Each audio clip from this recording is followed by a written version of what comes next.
All right, let's talk about a guy who looked at a bunch of disorganized street gangs and saw a national corporation. We're diving into the story of the man who literally invented the modern American Mafia, Charles "Lucky" Luciano. So just imagine this for a second. It's 1936. You are on top of the world, the undisputed CEO of American organized crime. And then, boom, a judge hits you with a sentence of 30 to 50 years. That's basically a life sentence. And the charge itself was, well, it was kind of bizarre for a guy at his level. So you have to ask, how did this happen? Answering that question, though, that's where the real story is. It's a story about vision, betrayal, and a completely new way of doing business. To really get how Luciano built his empire and, how it all came crashing down, we first have to understand the world he came from. It was kind of like the dark ages of organized crime. See, back then, the whole show was run by these old-school bosses. They called the Mustache Petes. And these guys were, well, they were dinosaurs. They were still fighting feuds from their little villages back in Sicily. And they had this one super rigid rule. You only work with other Italians, a rule that was costing them a ton of money. And this is the core of it right here. You've got the Mustache Petes, totally hung up on honor and tradition. And then there's Luciano. He's looking at the Jewish gangs, the Irish gangs, and he's not seeing rivals. He's seeing potential business partners. He knew their old world rules were just plain bad for the bottom line. So you can't really build a new skyscraper on a crumbling foundation. Luciano knew these old guys would never ever change, so he figured they had to go. And what happens next is one of the most ruthless and calculated hostile takeovers in history. I mean, just look at this timeline. It's brutally efficient. In about a year and a half, he completely wipes the old board clean. First, he betrays his own boss, Joe Masseria, and sets him up to be killed. Then, not even 6 months later, he turns around and has his new boss, Maranzano, assassinated. Just like that, the old world was gone.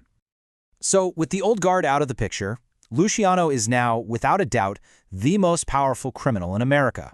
And he does not waste a single minute. He gets to work building his new criminal corporation. And what's his first move as the new king? Well, it's brilliant. He gets rid of the crown. He completely abolishes the title of Capo di tutti capi, the boss of all bosses. The very thing his predecessors had just slaughtered each other for, he just tosses it. Why? Because he knew it just put a giant target on your back. It was unstable, it was bad for business. And in its place, he creates his masterpiece, the Commission. Basically, it's a corporate board of directors for the mob. It's a place where all the family heads could sit down, settle their arguments, divide up the turf, and, most importantly, stop the constant, costly wars. This was his vision brought to life. And this wasn't just some Italian-only club, no way. Luciano's commission brought in the biggest players from all over the country. The New York families, sure, but also Chicago, Buffalo, and here's the kicker. He made sure his Jewish associates had a voice at the table. This was a true national crime syndicate. Of course, as one guy is building an empire, there's always another guy who wants to tear it down. And Luciano's biggest threat was an ambitious bulldog of a prosecutor named Thomas E. Dewey. And Dewey had his sights locked on one target. And this is where the story takes a sharp turn. Dewey's team finds a way to link Luciano to this huge prostitution network.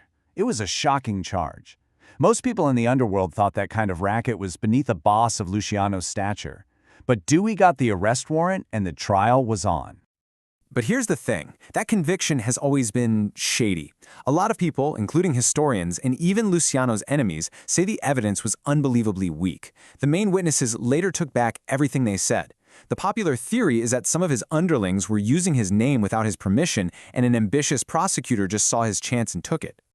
Shady or not, the conviction stuck, and the fallout from that trial would set the stage for the rest of Luciano's life. And in a strange way, it's what cemented his incredible legacy. So after about 10 years in the slammer, Luciano gets his sentence commuted. The official story is that he helped U.S. intelligence during World War II, using his influence to keep the New York docks safe. The deal was simple. You can have your freedom, but you get deported to Italy and you can never come back. And that's where he died, in Naples in 1962. And here's the punchline to the whole story. It's kind of perfect. They got the man. They kicked him out of the country. But they couldn't kill his idea. The commission, that powerful, efficient corporate machine he built, it just kept right on humming for decades after he was gone. He created a system that was bigger than himself. I mean, get this.